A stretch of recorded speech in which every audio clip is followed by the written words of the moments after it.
કોને પૂછીને આપ્યા અહીંયા? અરે આકાશ, કેવી વાત કરો છો? બેસો બેસો. કાંઈ બેસવાની જરૂર નથી.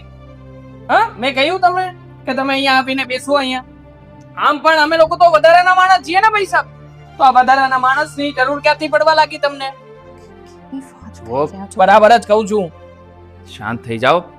અને જો એ મેટર એવી હતી કે પ્રમોશન મળ્યું હતું તો પાર્ટી પૂરેપૂરી બોસે આપી હતી અને એમણે જ કહ્યું હતું કે 3 જણાને લઈ આવજો. હવે 3 જણા મારે કોને લઈ જવા? તો એ સમયે અમે લોકો ત્યાં હાજર હતા. મમ્મીજીને મેં કેટલી વાર કહ્યું હતું કે તમે બોસને ફોન કરીને કહી શકો કે મારી દીકરી મારો જમાઈ આપ્યા છે, તો એ બંનેને એકલા મૂકીને થોડા આવી શકે. પણ નહીં, તમારે લોકોએ પહેલેથી નક્કી જ કરીને રાખ્યું હતું કે ના ના, અમારી પાર્ટી તો ફિક્સ જ રહેશે, બાકી કોઈ પણ આવે તો નહીં અમે જઈ શકીએ. એવું હતું કે એવું બધું થોડું હોય? આવું કેમ બધું વિચારો છો તમે? તમે વિચાર કરો છો ત્યાં કઈ નહીં, અમે વિચાર કરીએ એટલે અમે લોકો ખોટા.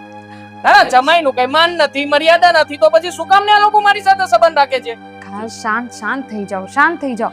જો ભાઈ પહેલી વાર ઘરે આવ્યા છે અને તમે આવી રીતે વાત કરો છો, થોડુંક તો વિચાર કરો. પહેલી વાર આવ્યા છે ને, તો આ પહેલી વાર એમના માટે છેલ્લી વાર હશે. આજે આપ્યા એ આપ્યા, આજ પછી મહેરબાની કરીને અમારા ઘરે આવવાની તસ્દી ના લેતા. હા, મને નથી ગમતું કે કોઈ મારા સાસરિયા પક્ષમાંથી અહીંયા આવે અને વગર વાતની મારી મેટર થાય એમની સાથે. પણ આવું બધું તમારે વિચારવાની જરૂર જ નથી. એ આખી મેટર હવે હું તમને કઈ રીતે સમજાવું કે તમે ચિંતા નહીં કરો. મેં કીધું ને કે થોડા તીખા સ્વભાવના છે, બાકી કઈ નહીં. તમે ચિંતા નહીં કરો. એ તો ખાલી બધું આમ બોલે, બાકી મનમાં કઈ ખાલી નથી. હા, હું જે કઈ પણ કહું છું ને એ બધું જ બરાબર કહી રહ્યો છું. હું ગુસ્સામાં છું એટલા માટે નથી કહેતો.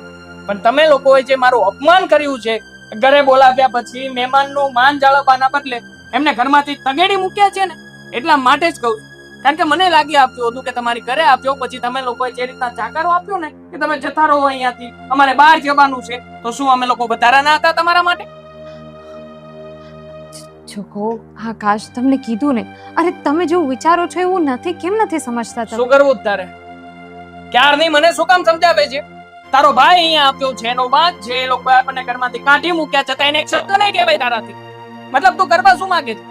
મારા ઘરમાં રહીને મારી પત્ની બનીને તારે એ લોકોનો પક્ષ ખેંચવો છે? જો સાંભળો, ખેંચવો છે એ લોકોનો પક્ષ, તને પૂછું છું, ખેંચવો છે? પણ એ લોકો ખોટા નથી. નથી ખોટા એ લોકો જરાય ખોટા નથી. ખોટો હું છું, વાતમાં હું છું ને. એક કામ કર, તારો ભાઈ આપ્યો છે ને, તારો સામાન પેક કર અને નીકળ. જો સાંભળો, અત્યારમાં જ તમારી બેનને લઈ જાઓ, મારે નથી જોતી એના ઘરમાં. તમે આ હદ સુધી જઈ શકો છો? મને તો વિચારતા એવું શોખ લાગે છે કે આટલું બધું તમને